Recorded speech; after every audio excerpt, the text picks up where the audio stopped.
Welcome to BW Healthcare World. In 2019, a private equity firm called Advent took a majority stake in a company called Bharat Serums Vaccines, a company better known as BSV. And that is when Sanjiv Navangul took charge as its managing director. Sanjeev in the past has been the head of MSD and has also served as their MD in Philippines. He came to India to head Janssen India, which is the Indian arm of Johnson and Johnson, before he moved to join Advent.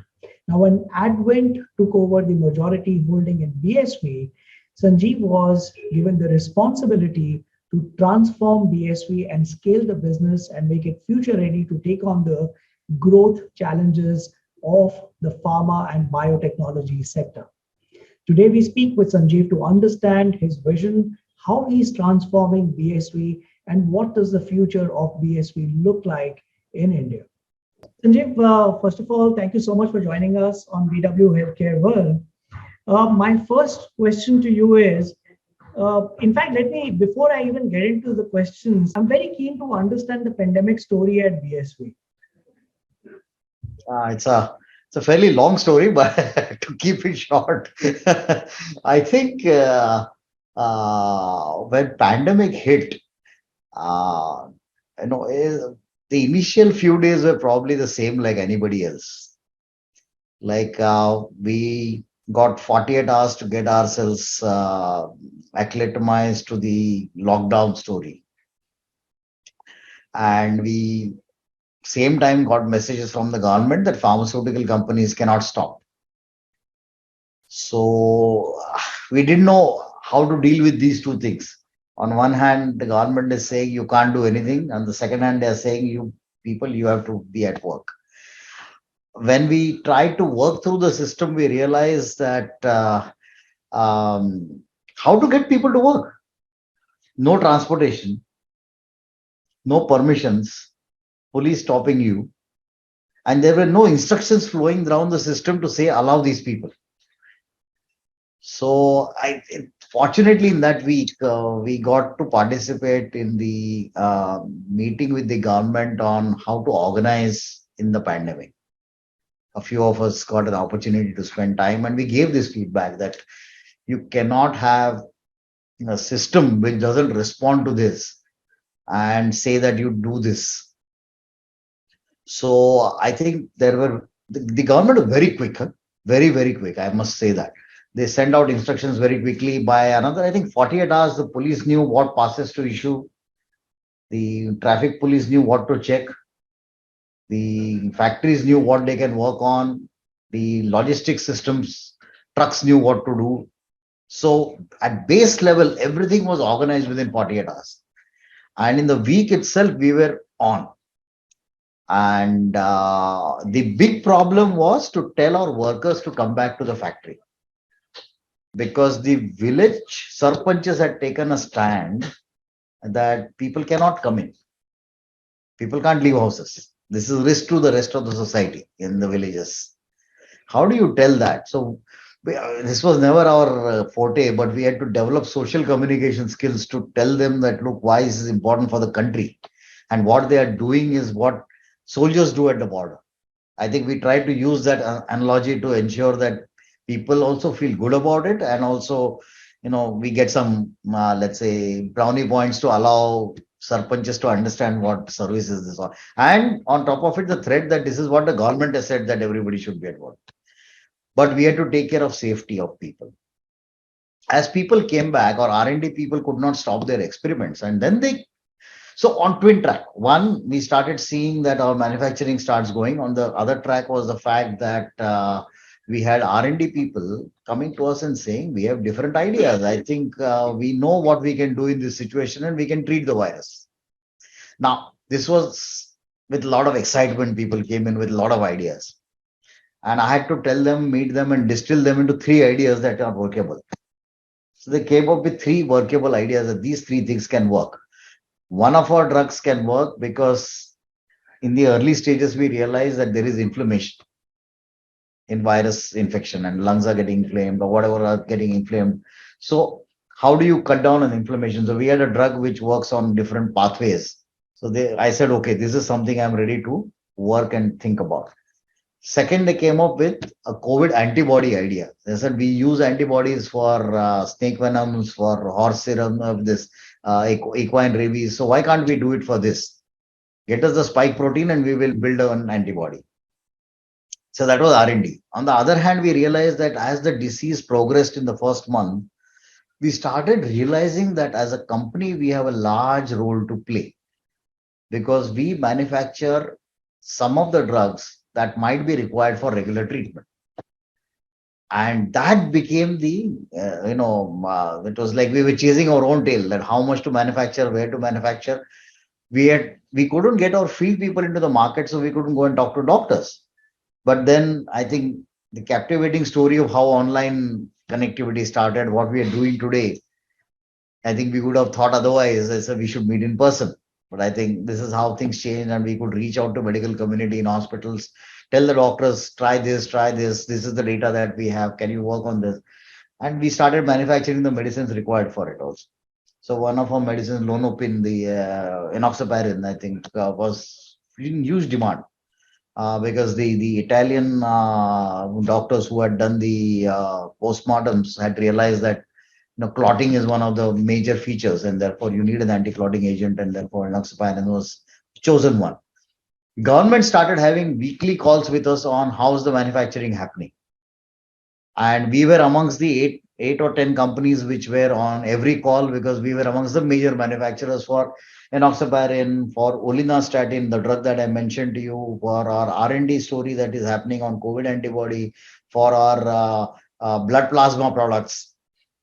So it became like everywhere they wanted to hold a meeting, and they used to hold a separate meeting for each product. And nearly every meeting we used to get called. So then suddenly the government also woke up with, oh, this Bharat Serums and Vaccines, the important company here. So even they didn't know didn't know as much at that time. So, and this continued for a few months. By the time we started getting used to it, our manufacturing people did an excellent job. We did not have an outbreak in the factory, not even a single outbreak. The care that we took, and our manufacturing continued well. But the most difficult story we encountered when mucormycosis hit the country. We suddenly realized that on amphotericin B and liposomal amphotericin B, which is in particular the most difficult product to make, we were the only real license holders in India, or manufacturing license holders in India, besides Gilead globally. And Gilead had done the deal with Mylan. So the Mylan was a selling agent in India. And we were under tremendous pressure. We had capacities to manufacture about 5 lakh vials, but we learned that government wanted 20 lakh vials, 25 lakh vials, or 50 lakh vials was their demand. And we didn't know how to react to this. And it was spreading. We used to get calls, somebody who knows somebody who knows somebody was on the call. I don't want to take names from ministers, from bureaucrats to film stars, to cricketers, to news anchors.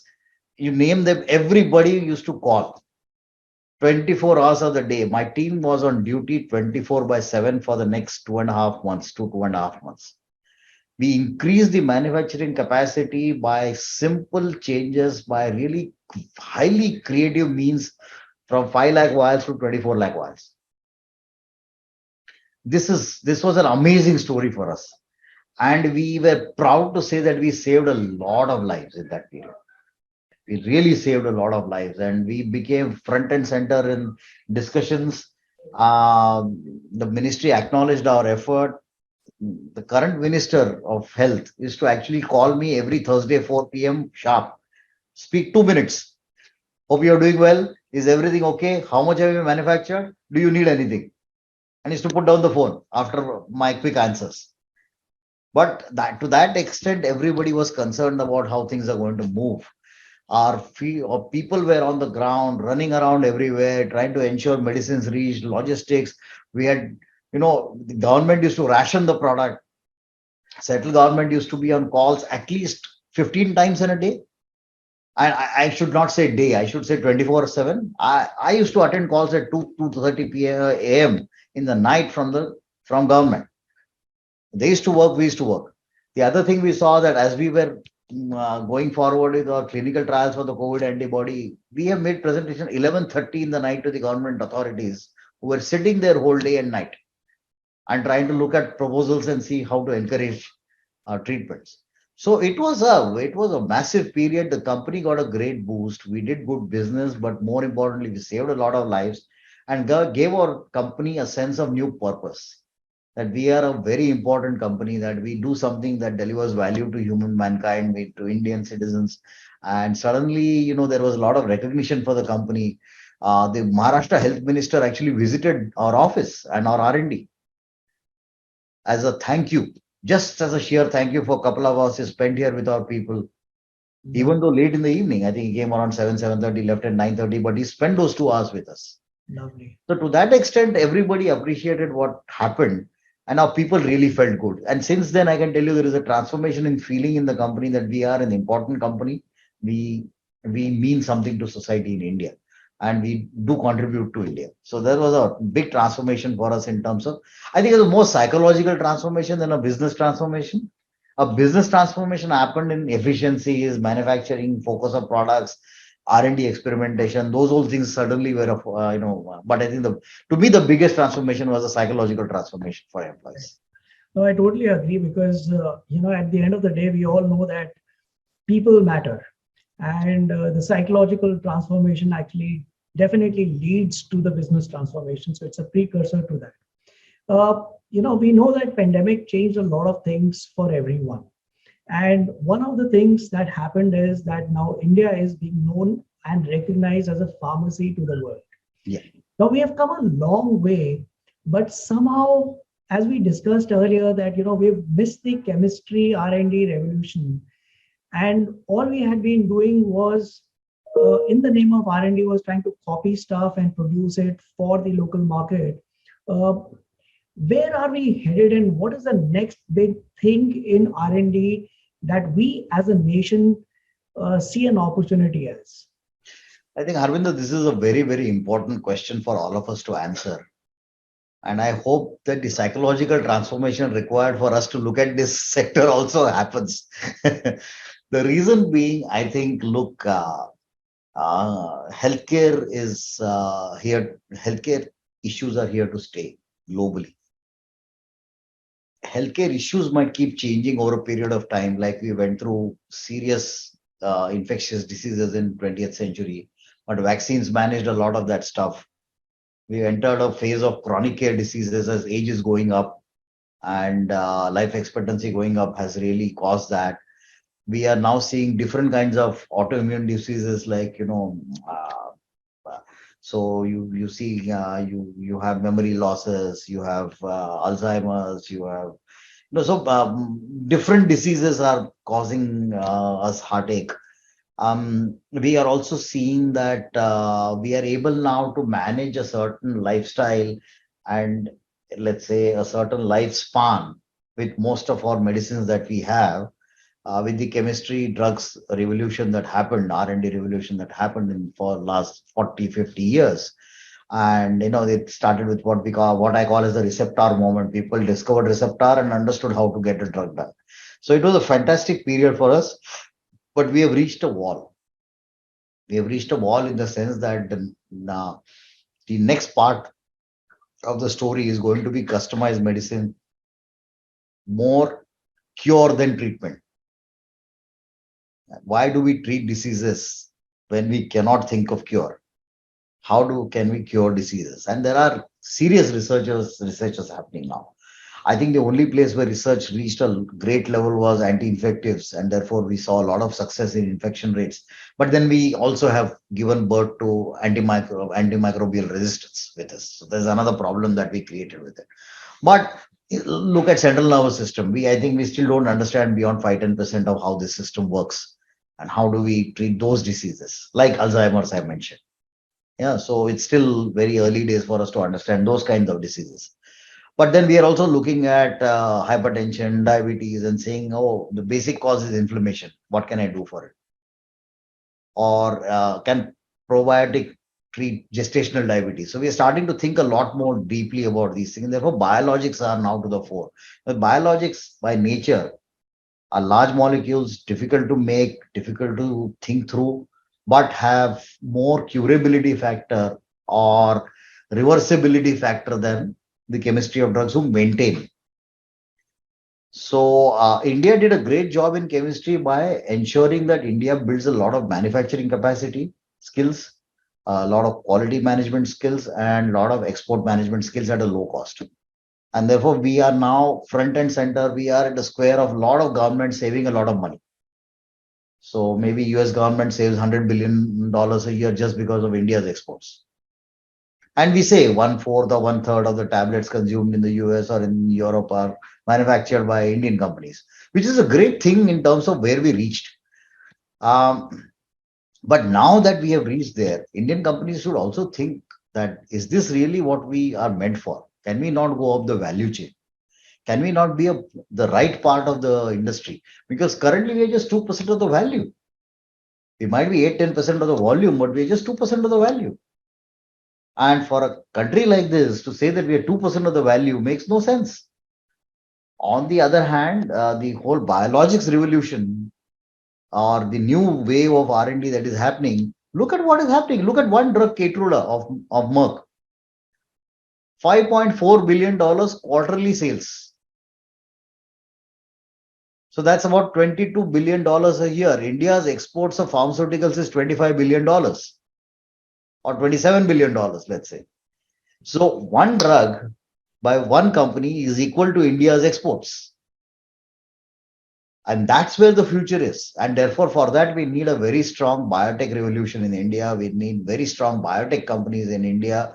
We need to make a good ecosystem. We need to build more R&D. We can do what we did earlier, like creating biosimilars, like we created chemistry copies. We can build a biosimilar industry, which is fine as a base. Because manufacturing is not easy. Putting up biologic plants are not easy. But at the same time, what we should not do is what we did earlier, that we did not look at the R&D part. Now we should seriously look at the R&D part as we are doing this. Can we work on MABs? Can we work on the product development of biologics? Can we work on the different methods of manufacturing and therefore looking at different IP ways of biologics? Can we look at doing our own cell lines? Can we look at monoclonal bodies to see that we start building a very, very customized treatment program for different kinds of diseases which are difficult to treat. Along with that, we now have built a strong let's say, ecosystem because of what happened during COVID. Now, why should we not deal with? We now have an mRNA platform. We have a DNA platform in India. We have the regular vector vaccine platform in India.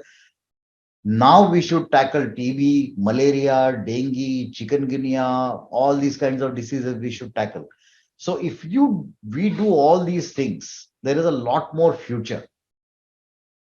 And each one will have to take on themselves what they want to do. Like I have taken up a few things, and maybe some other company should take up a few things. BSV wants to deal with a few areas of these things. So each one will have to do that to ensure that we participate in the overall biotech revolution now, and really make something for India, so that we don't remain 2% of the value, but at least hit 10% of the value by 2030. Right. So Sanjiv, in your opinion, how big is the biotechnology opportunity that you can sense? Do you have some numbers that can help us demonstrate this? Oh yes, so, let's take a simple case of top 10 drugs in the world. I think 7 or 8 are biologics, and each top 10 drug is more than 10 billion. So we have a global, I think, market now of about $1 trillion. Out of those $1 trillion, generics occupy space of about, let's say, roughly 150 billion, roughly 150 billion or so. 850 billion is still the patented products, let's say, or 20%, even if you take 800 billion. Out of 800 billion, by another 5 years, half of it will be biologics. Wow. That's the estimate.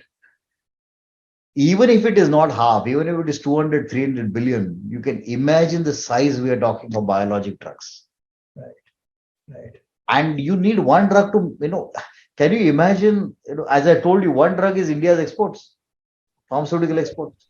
So Correct. this is the size of these drugs. So this is what is happening in biologics. Right. Right. So therefore, the opportunity is immense. The unmet medical need is there. Sometimes it might be niche diseases. Got There is a company in the US called Jazz Pharma, focused only on rare diseases, does nothing else, but has a very high market capital already. So why can't India do that? Why can't Indian companies become like that? So this is the question that we need to answer. But this is huge. The opportunity is unbelievable. Indian pharmaceutical market in India currently is about 2020 or roughly 20 to 25 billion dollars.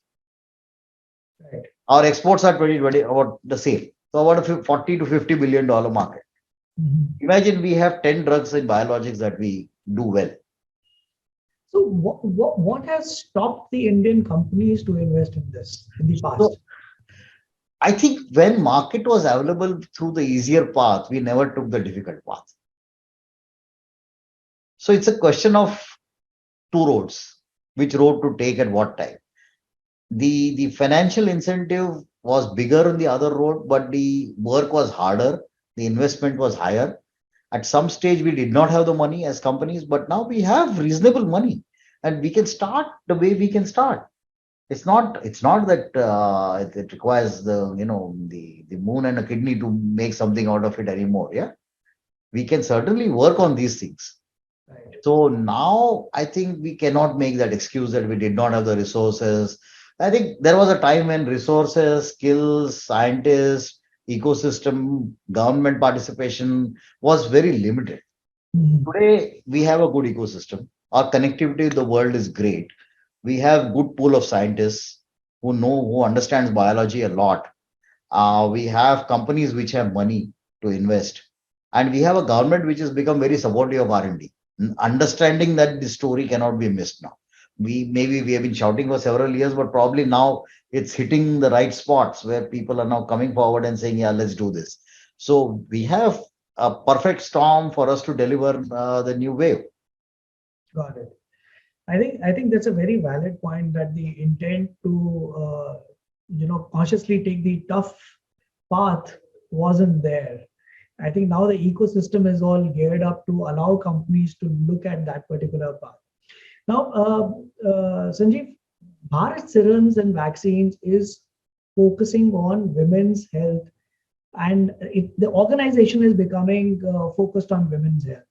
What products does BSV make that makes BSV a women-oriented organization? Oh, it's interesting. I think we basically have just at the moment, let's say, two arms of our business. There's women's health and there is critical care. Yeah, where emergency medicine, where we make snake venoms, anti-snake venoms, and rabies vaccines, and the amphotericin for mucormycosis that we talked about, and some other products. So we make our blood plasma products. So that's a separate business that we have, and which is the rest of our business is women's health, and women's health is a big business for us. Where are we in women's health? In the women's health, we basically now are concentrating, let's say, three big areas to see. One area that we take very seriously is the fertility story. I think fertility business is starting to fertility as a whole concept and discussion has started to get better and better. I think we have 10% couples who find it difficult to conceive, out of which I think 80% of them through counseling, through limited intervention, through small surgeries are able to manage things. 20% need treatment of a much higher kind. There are hormonal treatments, there is a longer treatment to do, and there is stem cells. There's also, as normal people would say, test tube babies or something, and in vitro fertilizations, basically. So all that now there is a treatment part to it. And more couples are wanting to discuss this. I think that's a big part of the story that what we are doing. I think we are doing two things. One is societal story, where we have to create more awareness for couples to seek treatment in time. And therefore, how do you offer the story of mass awareness, counseling, helping people to reach the doctor? That's one part of the story. Second is when they come in, you need proper treatment protocols, proper methods. So you work with the IVF centers to ensure that things are done properly. Now we have a new law that has come into place that Parliament passed a few months ago. So there is many things are falling in place. But you need a lot of products to make them, and they were never easy products to make. So globally, there used to be three companies: Merck or MSD, Merck Serono, and Ferring, who used to make some of the hormones. But India was devoid of having any of these products themselves. So we started making those products like HCG, HMG, RFSH, or these are follicle stimulating hormone or gonadotropins and all those which are required to treat. And we started making those difficult to make products locally.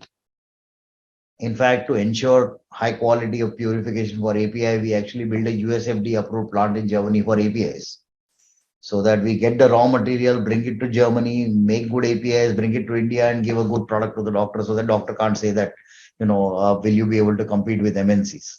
So I think that's a big story for us. What we have also started doing there is that moving from natural origin to recombinant platforms, which is a huge R&D shift for us. And recombinant platforms are not easy. If you want to make a cell line, normally Indian companies will have to go to US.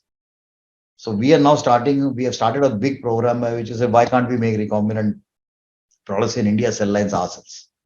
First of all, we already have out of the 5 major hormones required for treatment, we have follicle stimulating hormone and HCG already recombinant made.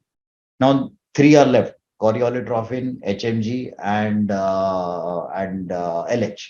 So these three we have to make, which we have started to build cell lines for it ourselves and trying to make some of it in India itself as an experiment. So if we do that, then we will have that. So it will be a great platform for us. All 5 recombinant, much safer versions and same efficacy, so all good efficacy. So therefore, I think that is the fertility part of the business that we. Second part of the women's health business that we have is the fact that we Rh negative women as a percentage are not small. In India, it is anywhere ranging from 6 to 8% of women are Rh negative. Many parts of the world is 15%. Now, Rh negative women, when they give birth, in simple words, if they give a birth to Rh positive child, there could be cross contamination of blood leading to dangerous consequences, and also they have to be given an immunoglobulin to neutralize and have that antibodies within themselves, and that has to be given just before or in during pregnancy and after delivery, 2 times.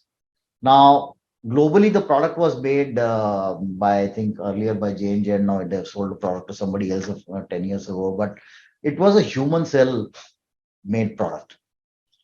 We have built the world's first monoclonal product, and we have built the first global recombinant product. So that's our big story also as R&D, as a capable biotech company to be a global stage R&D player, to really bring in first biologic from an Indian company that can go global from its own R&D rooms. On top of it, we therefore now Indian women get the most advanced product in the world compared to other women. So an American woman is not getting it, while Indian women is getting a better product. I think that's a story to be told. Yes.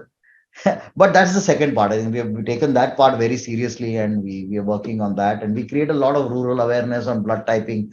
Even today, when a lady is pregnant in rural areas and goes to a doctor, blood typing is not done.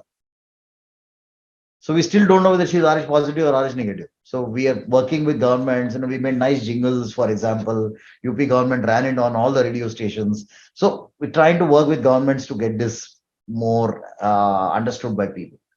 The third part is there are many difficult diseases to treat.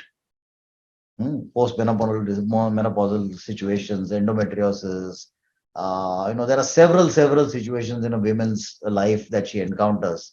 What we are doing in the third part is trying to take childbirth to full life cycle of a woman and say, okay, at what stage, what kind of diseases do women suffer?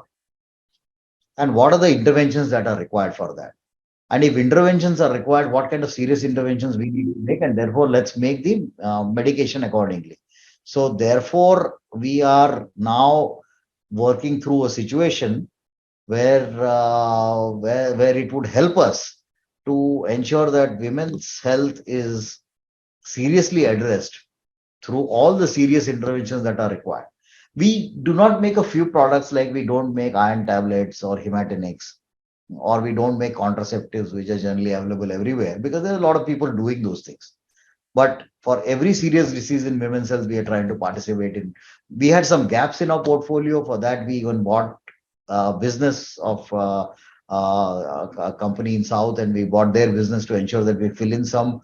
If there are any more holes that we have, we look at them. We also have started looking that treatment is not about that disease alone. Treatment is of the person, and therefore take the life cycle or take the whole cycle. That if there is a pregnant lady, first of all, help pregnancy. If there is a pregnant lady, if there are any other complications, have medicines to treat. Postpartum, have medicines to treat. But also, if it's a difficult pregnancy, you need fetal monitoring. So we have said, okay, let's help a device maker to bring that product to us, and we will make that device available to pay to a pregnant woman. Then there could be some diagnostic tests that are required, which we are ready to do. So we are now device, diagnostic, pharma. We are agonistic to everything to ensure that women's health is treated well. So that's our journey on women's health. Much more to do. I think we just released the women's health guidelines along with the Digital Management Association of India, and last week with our science minister for science and technology, Dr. Jitendra Singh, and then we I know what we want to do is further enhance it by helping WHO construct those women's guidelines properly now, to ensure that it is available for every woman to have a look at. Got it. Got it. When you speak about going through the complete life cycle of a woman and to create an impact of be of use or be of help at every aspect which is not being addressed, the sense that I'm getting is that we have until now just hit the tip of the iceberg, and there is so much that needs to be done. How big is this addressable market when you look at just focused at women? I think what people tend to miss in the story is that 50% of the world is women. Absolutely. And that is something fascinating, that if that is the case, why is there not a women's health company in the world? A question that we need to answer ourselves, that have we been unfair about it? In India, there are many constraints for women to get treated. One is lack of, the education gap, the gender bias. On top of it, the issue that in a household, if there is limited money, who should get treated? Women workforce, 20% of women, Indian women, amongst 100 women, let's say 20 women out of 100 women in India are part of women of the workforce. We have a long way to have women participation in workforce. With all this going up and being focused on, there will be more women who will get more educated, independent, afford treatment, and would want to seek treatment. If that is the case, imagine the amount of growth that is hidden in this situation and the amount of service we can do to women in India. And if we hold the flag for it, we might create a very, very healthy India of healthy women who can contribute magnificently to the economy. And every economy that has seen higher women participation in labor force has seen better GDP growth. So actually, this is tracked. Women in labor workforce is being tracked by the government now. Yes. So why would they track that? Because they know the direct linkage to GDP. And somebody has the back end has to take care of their health. So the opportunity is immense. Opportunity is immense in terms of, first, serving women. Second, ensuring that by serving women, making them healthy, India gets better. Thirdly, this will help the social status of women in this country. And fourthly, it will mean good business also. So doing good and doing well can be perfectly done in this setting. So therefore, the opportunity is immense. Got it. Uh, Now, Sanjeev, you spoke about the moving from natural waste to recombinant technologies.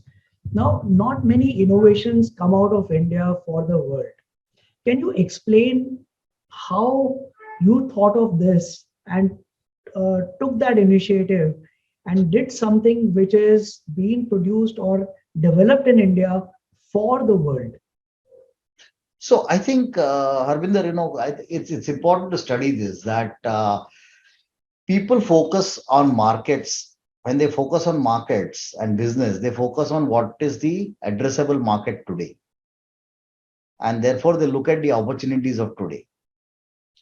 What my team does is they start focusing on addressable market of tomorrow or day after. And then they see that there are a lot of diseases, either tropical or rare diseases or difficult conditions, which nobody pays attention to because the patient pool might be limited, the approach might be difficult, many people have tried and failed. So we pick up those kinds of threads and say, okay, let's work on those. The other thread we pick up is that are there difficult products that globally some companies make and have created monopolies, and therefore India is very dependent and Indian patients can land in trouble. So as we, to use the government sponsored term, which is not a which is a good term, is Atmanirbhar. How can we really make India self-reliant in these things? So these are the two threads our people pick up. And out of one thread that happened, they picked up this RH negative women opportunity and said, let's go after this. We have now a very good, the scientific skill on recombinant diseases, recombinant platform. Why can't we work on this through recombinant method? And they really worked on that and went through the journey of nearly 15 years. They went through the journey of making the product from there to monoclonal, from monoclonal to recombinant. So they took all the steps to ensure that we created a system for it. And it took them, I think it has taken the team more than, let's say, nearly 12 years to solve the whole thing, but they kept at it. They never said we will give up. Same happened with the liposomal amphotericin B. Why was Gilead the only player in the world? And they said, no, this is probably the most difficult thing to make, but it is very safe for patients. Let's go after it. They worked on 8 or 9 years to ensure that we reached a stage where we have a good product. Same is now happening with the anti-thymocyte immunoglobulins. So there is Sanofi, there is Pfizer, two companies, global monopoly. India gets supplies whenever they have spare, and therefore they price what they want to at the right, because that's the market. But then aplastic anemia, to treat aplastic anemia is difficult, and then you need the product. Otherwise, you need also a similar product for organ transplants because you need immunosuppressants. How do you manage all this? And therefore, there are two ways for the aplastic anemia needed a equine route. We said we are good at equine route. We know how to make rabies vaccines and anti-snake venoms through that route. Why can't we work on this? So we worked on it. Our product has been in the market for a few years, and now it doesn't matter whether our global competitor supplies or not. India is now self-sufficient. Second, in the rabbit version, is something that now that we have the antibody, we can create the rabbit version also. So we are working on it. Next year we will see. We should be ready in about a year or so with the product. That would mean that again the organ transplant doctors would be happy because now they can use it freely. It is available in India, no constraints. So that's how threads are picked up and worked on. Now I mentioned to you about all the cell lines being developed for the fertility hormones.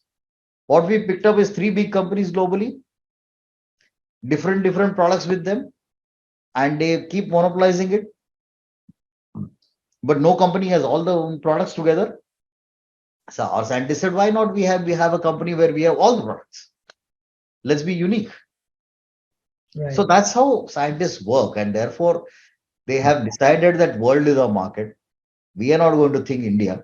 We are going to think the globe. Patients are the same. Indian patient is the same as a Brazil patient or a Sweden patient or Vietnamese patient.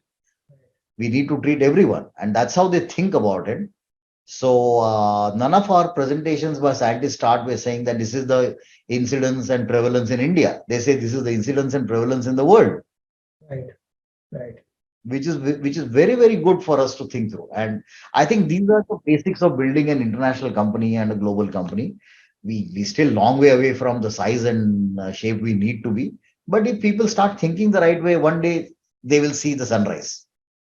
Absolutely. I think what I hear is that, you know, ability to look at the world market, have the vision to add value, and third is commitment to remain invested, because R&D is a process which sees success after many failures.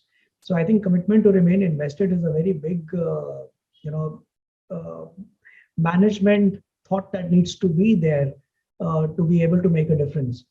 Now, Sanjeev, when you're on a journey to make a difference, to add value, it is difficult to do everything by yourself. You know, there are also a lot of startups that are now creating women focused products, women centric products, and are offering disruption in their own small way in this space. What is BSV's view on these startups? Do you see them as competition, or do you see them as potential partners in building the ecosystem? I think, Harvinder, you are raising questions which are so important that I hope more and more people raise them. You know, one ability that the company has built over the years is not to be risk averse and also not to be insecure about anything. And therefore, the ability of the company to partner and to see value in partnerships and collaborations has been very high, which allows the person you're collaborating to feel as an equal. And we have nothing to fear about it because we know these are experiments, some will work, some will not work, but we should be solving the some issues that are there for which these startups or anybody else will collaborate with us. So I'll divide it into two parts: startups and institutions. Government institutions have always been shy of partnering private sector. But we don't go to them as private sector. We tell them that this is a major issue. For example, as I mentioned about cell line development, now we work with NCL to do some work on that. Yeah, they have some expertise, so we take their help to build a cell line development story in India. We work with, let's say, IISC because we know that the anti-snake venoms that we have are more general in nature and we need more customized ones due to regionalization of snakes. But they might get permission to access the venom, so we need partnership. Now we go to them, let's solve this problem because people are dying otherwise. So they are happy to solve the problem. So each one of the institution is helping us and collaborating with us because they are solving a problem that India needs help with. We are not going to them as a private sector, business company. We're going to them with the real reason of trying to solve problems, which they are very happy to help us. On startups, what is happening is many of the startups are doing great things. And we see a lot of ecosystem that is coming in India. It's wonderful to see. It's just dramatic to see what is happening. But with these very many new ideas that people are having, their ability to scale, their ability to go to market, and ability to understand what is commercialization is very low. Somehow that is not been their forte.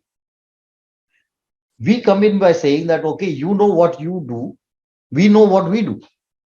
And we have complementary skills. We do not have competing skills. So why don't you do what you do well? Why don't we help you do what you don't know and help well? So we help them saying that, look, the commercial risk is ours. But you will have to give us commercial rights for that. Give us the commercial rights. We will work the commercial scale. If it works, you are in for a great story. If it doesn't work, you're not taken the risk. I have taken the risk of commercialization. For us, what it does is that we get into the ecosystem well. We now build a lot of relationships. We get to know more ideas. We can think about women's health platform or critical care platform in a much deeper way and say, okay, this is how the world is going. This is where new developments are happening. So we are now more aware of what things are. So we can strategically think in a much better way. On top of it, it makes a great commercial sense for us because some of them clicking will mean that we will have a horizontal story of managing the situation rather than a vertical story. So this horizontalization of business is something people are missing right now. While people are focused on the verticalization of business, we are going horizontal. So it is helping us to build a very different story, different strategy, At the same time, it is helping startups to reduce their risk and come forward and collaborate with us. So now we already have done about 5, 6 deals, another 4, 5 in the pipeline. We will end up doing about 20, 25 deals in the next 1 or 2 years. We know 5 or 10 of them will succeed. Not Got everything is going to succeed. it. Got it. But imagine the energy in the company of what we are doing.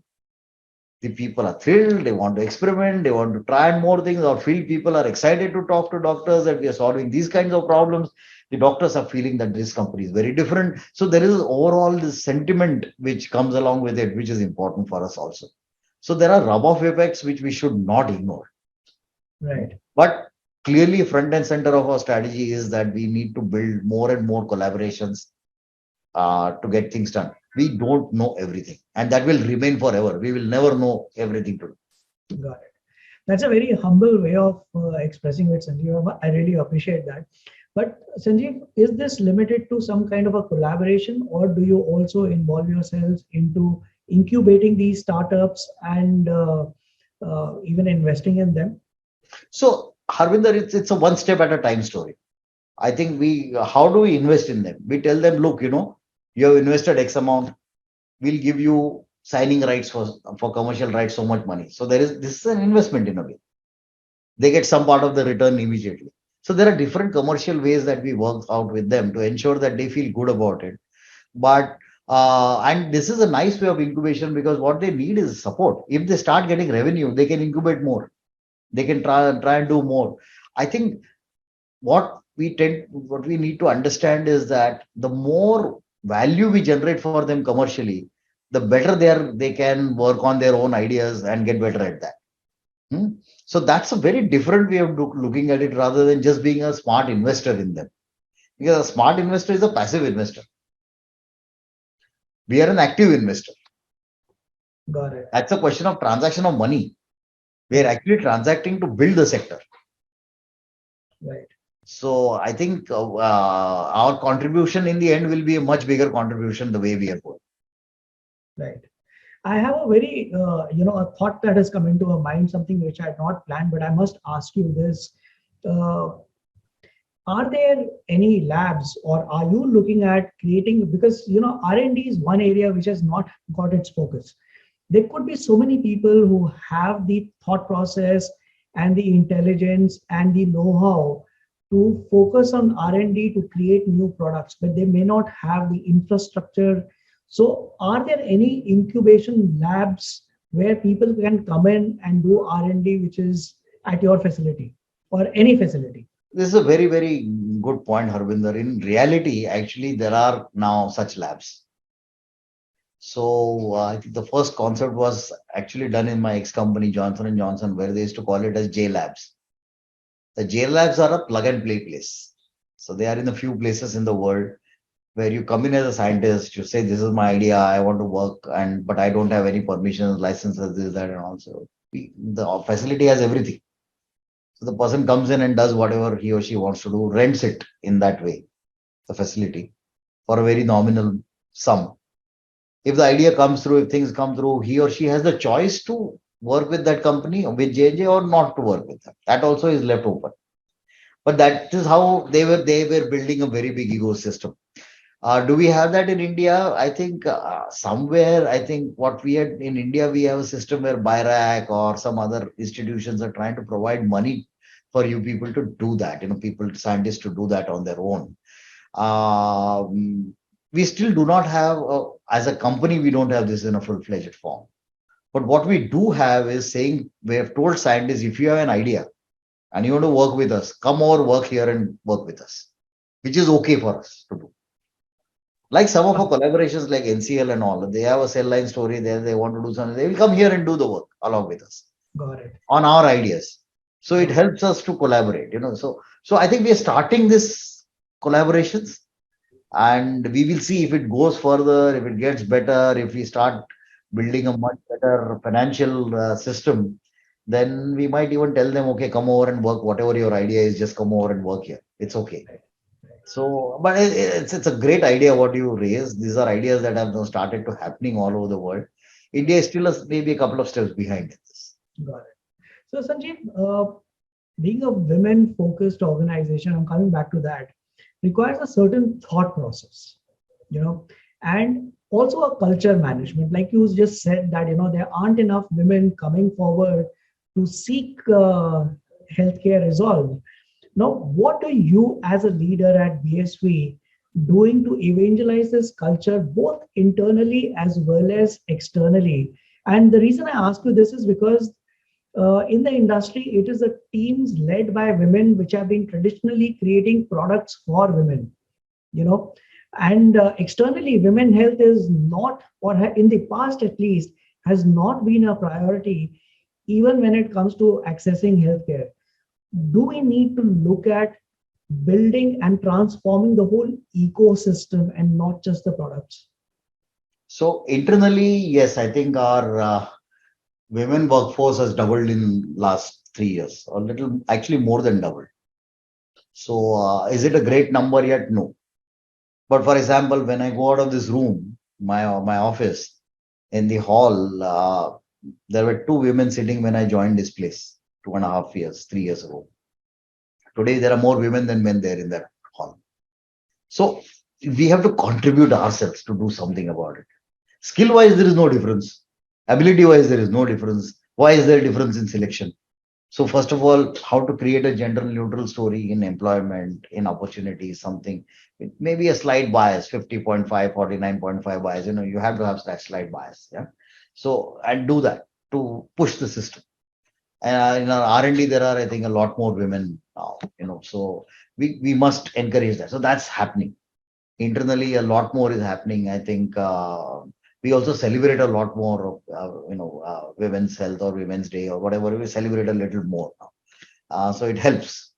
Is it a very cliched way of doing a few things? Yes, I think so. No, I should not get away from that fact. But affirmative actions are like that. Some of them are cliched, but persistence is important. So that is one thing. I think externally, besides products, we have to focus on few more things. One is awareness. And as I mentioned, for RH negative women, we're doing a lot of awareness to get that going through partnerships with governments also. And we have received good response from certain governments in India, state governments in India. Women's health guidelines I mentioned to you. Imagine there was nothing like it. Imagine this is WHO's responsibility. It's not our responsibility. But our medical affairs team worked with the disease management association of India and worked through this and said we'll get it done. So today we can present to WHO. Look, we have done your homework now. At least do rest of the work. So we also are thinking, say, in a more strategic sense as a team, that why can't we be one-stop shop for any woman who wants to know anything about health? For that, do we have to be Netflix, Facebook, doctor network, scientific journal, physician, discussion table, patient groups? Do we need to have everything in one place? Yes, we should. Why not? Technology enables us to do that. So we are starting to think about that in a much, I think this is a grandiose plan. I don't think this is an easy thing to do.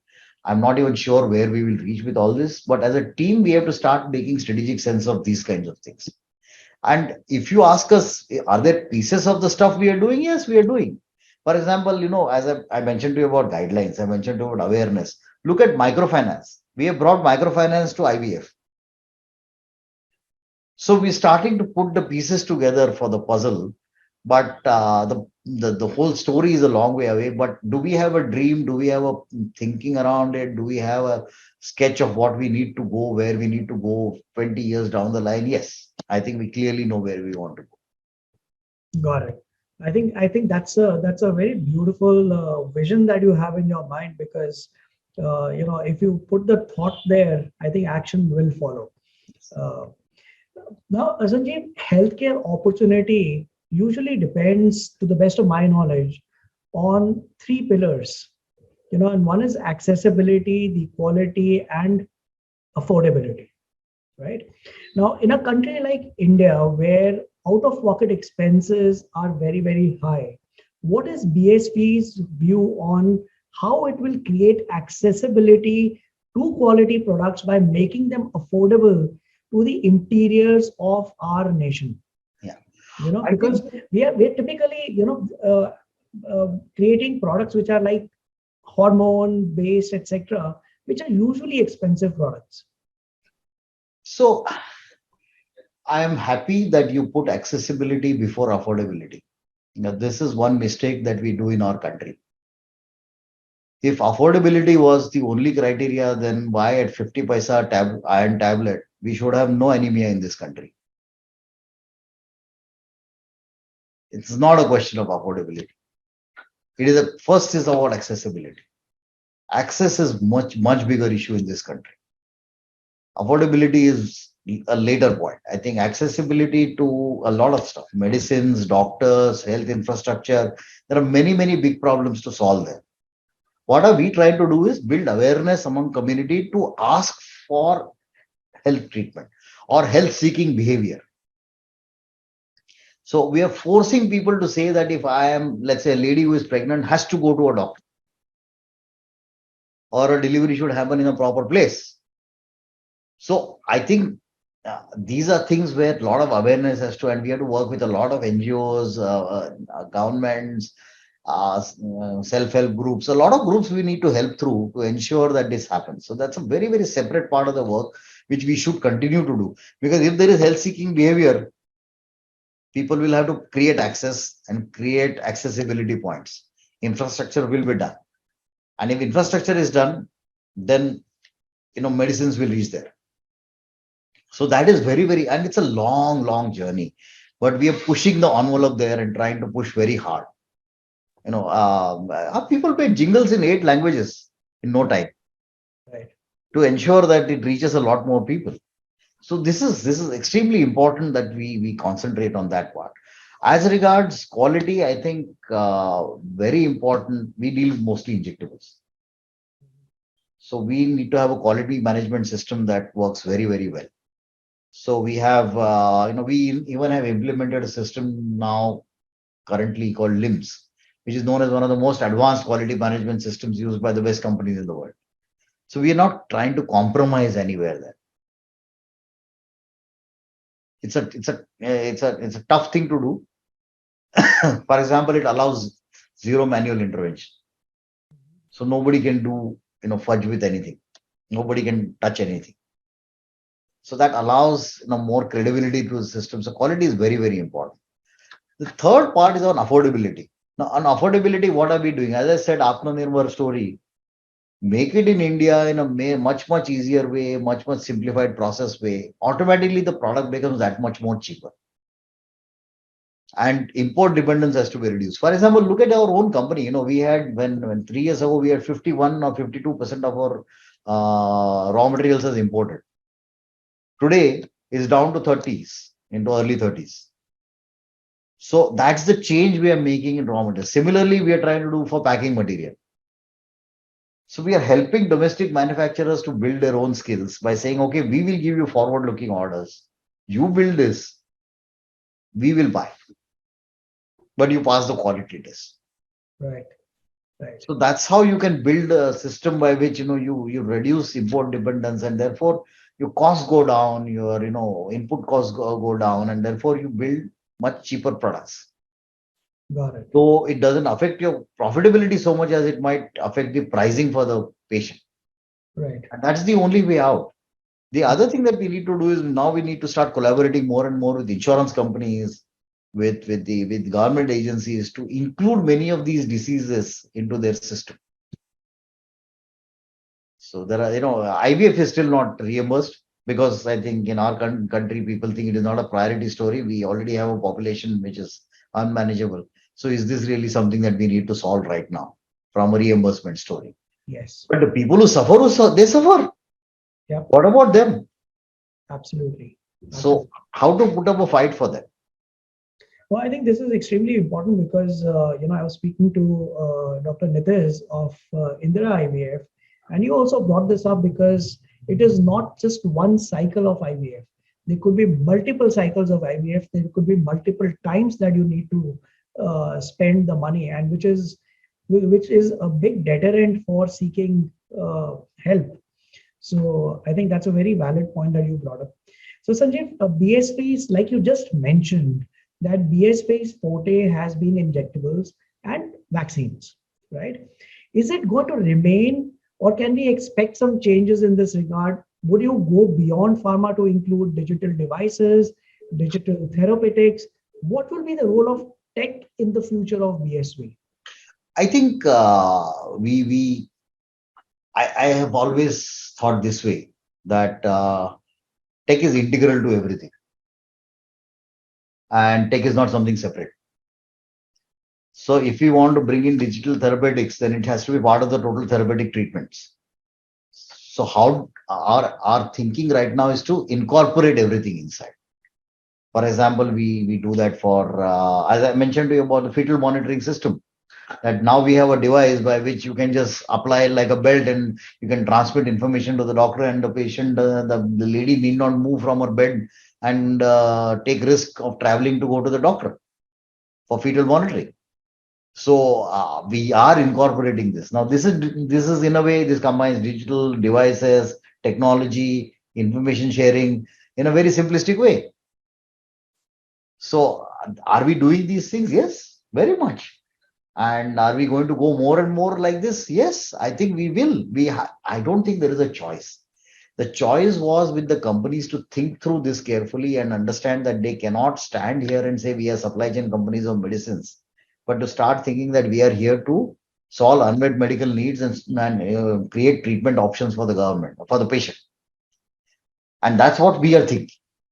So obviously, everything is going to be part of the system. Got it. We can't do everything at the same time. So we have to pick and choose our priorities. We have to pick and choose what we can do, fight battles that we can fight. But certainly we will incorporate a lot of tech. Got it. Got it. So, Sanjeev, what can we expect from BSV in the near future? Do we see some acquisitions that BSV is going to be making? Uh, what about expansion of R&D and manufacturing facilities? What is it that we look forward to coming from BSV? So growth brings its own fortunes and challenges. So we are seeing that. Challenges is that expectation of investors or board always will be grow more, grow more, grow more. We are now present in about 70 countries, but we have physical presence of our own people with field force in maybe in 7 or 8 countries. Can we make it 15 countries next year, 20 countries next year? Our Germany operations are doing well. Can we expand them further? Germany has clients in Japan and US. Can we go deeper with those clients in what they can make? So I think those all are challenges before us in terms of expansion. And then we are going to do more and more. Acquisitions, yes, if it fits into our strategy, we are not shy of acquisition as we made already one acquisition, few brand acquisitions we have made. So we are not shy at all. We'll do it. If it fits in our thinking on critical care of women's health, we will go ahead and do it. We are not going to be shy at all about it. And it's important to do it also to build a better company. Sometimes you need some bolt-ins that are required. So we'll do that. Manufacturing, yes, I think capacities will fall short if volumes go up. So we are already seeing it, and therefore we bought we have now invested in some land in Hyderabad. We have invested in the neighboring plot in Germany next to our plant. So we have now acquired some space. We have some plans of building plants there, expanding. So we'll keep doing that. In our own plant, we have substantially invested in capex to nearly double, triple our capacities in many areas. So we have been investing, and we'll continue to invest in footprint of manufacturing. Because volumes going up, we need to manage that also.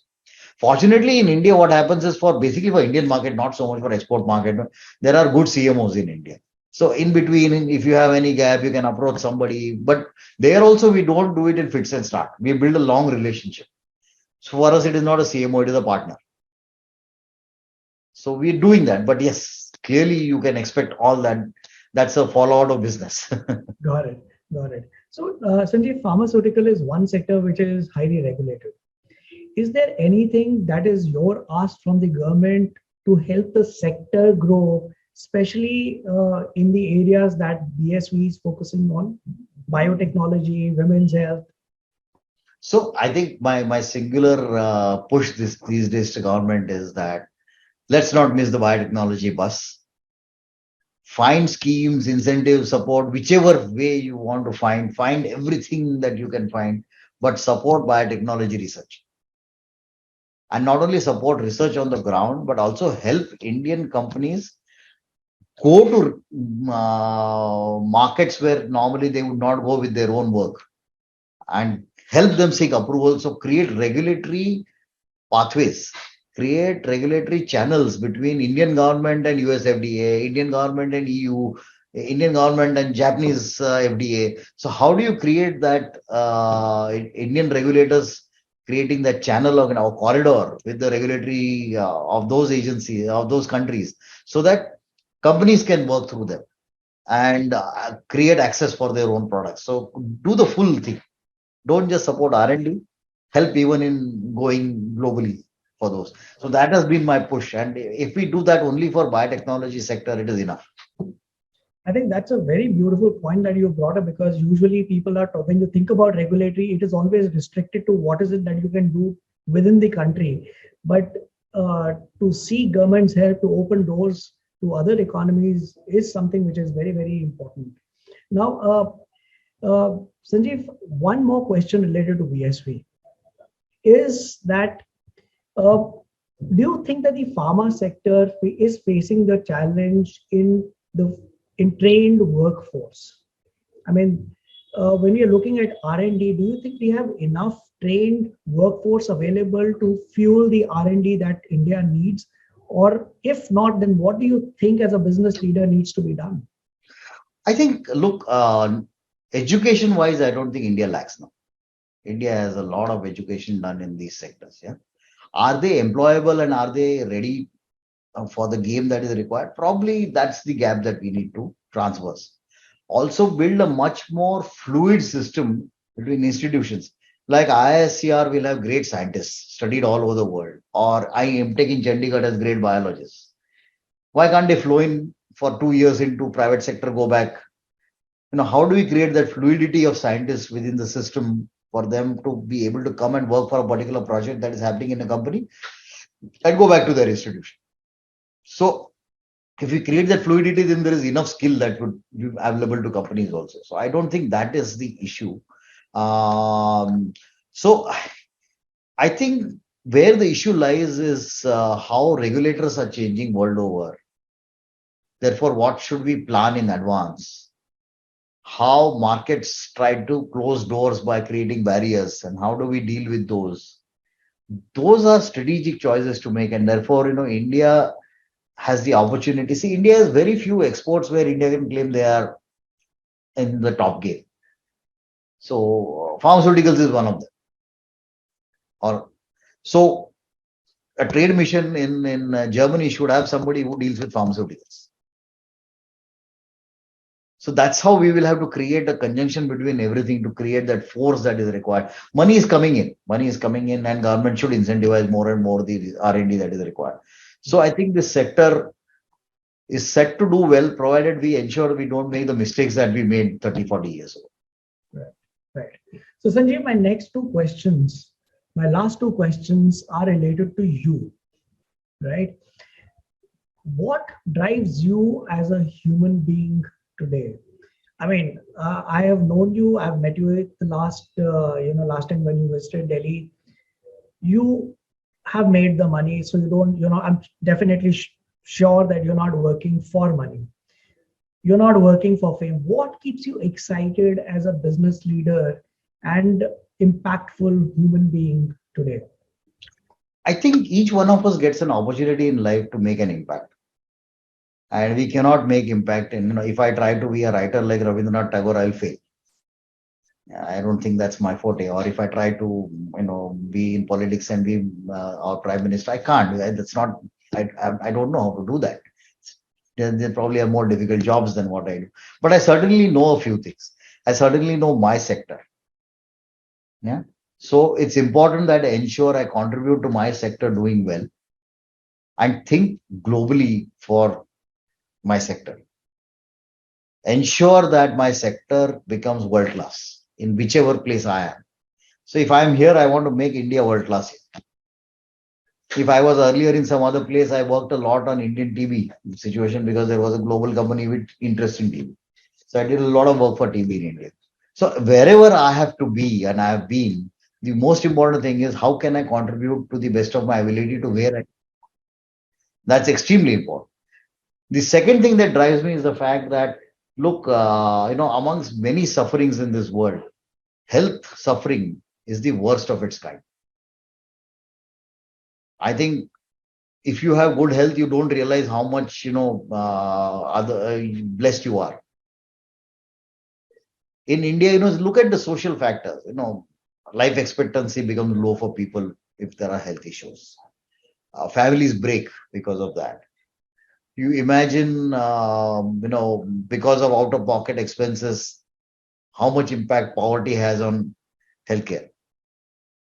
So there are many things that affect India. And what you can do is that if I know this sector well, if I know this well, I need to service my Indian patients well. As much as on the other hand, I mentioned, can I make my sector world class and really make India a place to reckon with in the world in that sector? That much more responsibility I have towards Indian patients. And every morning when I get up, I only think of these two things, nothing else. The rest is an action of what one thinks to. These are two things which I can do, and I don't have to try anything third by which or enter an area which I don't know. If I don't know, I don't know. It's okay. I can leave it. If it's like how do we ensure that mass gets motivated is what you know, and you do that effectively. So you are servicing society in a different way. I get a chance to service society in a different way. But thinking about it deeply is important. And probably the biggest thing that comes to my mind and drives me is that I think deeply and seriously about these things. Lovely, lovely. So, Sanjeev, do you get any free time? And if you do, what is your hobby? What is it that you enjoy doing when you're not working?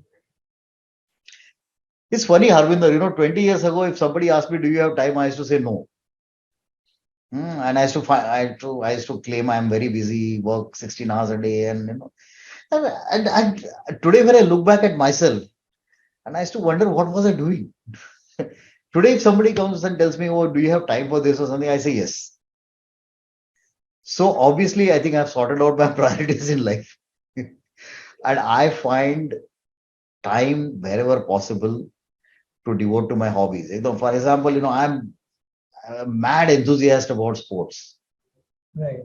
And I have built a lot of relationship in the sporting community with athletes, with journalists, with administrators in that area. So I build a lot of relationships and I spend time with them whenever I get time. Yeah. I try and integrate them in my life as much as I can to keep in touch with them. The other area of interest of mine is Hindustani classical music. One day I want to write a book. I will see what I can do about it. But look, no, how to create time? When I'm traveling in the car, I listen. And I listen to many things about music which register in my mind. When I am traveling by air, I'm completely disconnected. So I listen at that time to think through what do I want to write in my book. So I've created time out of nowhere.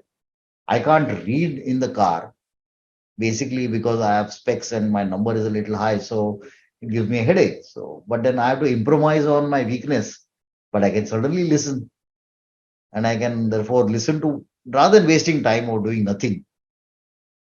I try and listen to something which I want to work on. So, and the third hobby that I have, and more than a hobby, but I, just enjoy time spending with my wife and daughters. Lovely. My daughters are like, they also enjoy time spending with me. So, they're not here right now, but, it gives, I spend time. So if I get a weekend off or something, you will find me going someplace, somewhere, taking a vacation for 2 days, 3 days. But I do that. And once you're out of the place, you create time for your family also. This is a very late learning, Harvinder. I was not this smart. I was an idiot maybe 20 years ago or 15 years ago. I think this started somewhere roughly 15 years ago when I realized that my balance in life is completely wrong. So when somebody now complains to me they don't have time, I think, oh, it's not about time, it's about their priorities. Right. No, I think this is a very beautiful learning, and I think this should be a message that anybody who's going to be watching this must take away, that it is not about whether you have the time or not, but you definitely can figure out and prioritize and make time for what you enjoy. And Sanjeev, what a beautiful conversation this has been. And uh, what I could gather uh, about this from this conversation was not just what BSP is doing, that whatever is happening or is going to happen is an outcome of a vision or of a thought process and collaborations rather than competition and trying to be one up. And I think this is a beautiful message from you to the industry for this conversation. I really appreciate you taking this time out for us. Thank you, Harbinder. But I think bigger thing story is a team. I think my biggest fortune is that I try and build good teams, and my team does all the work. I just take all the credit. That's all.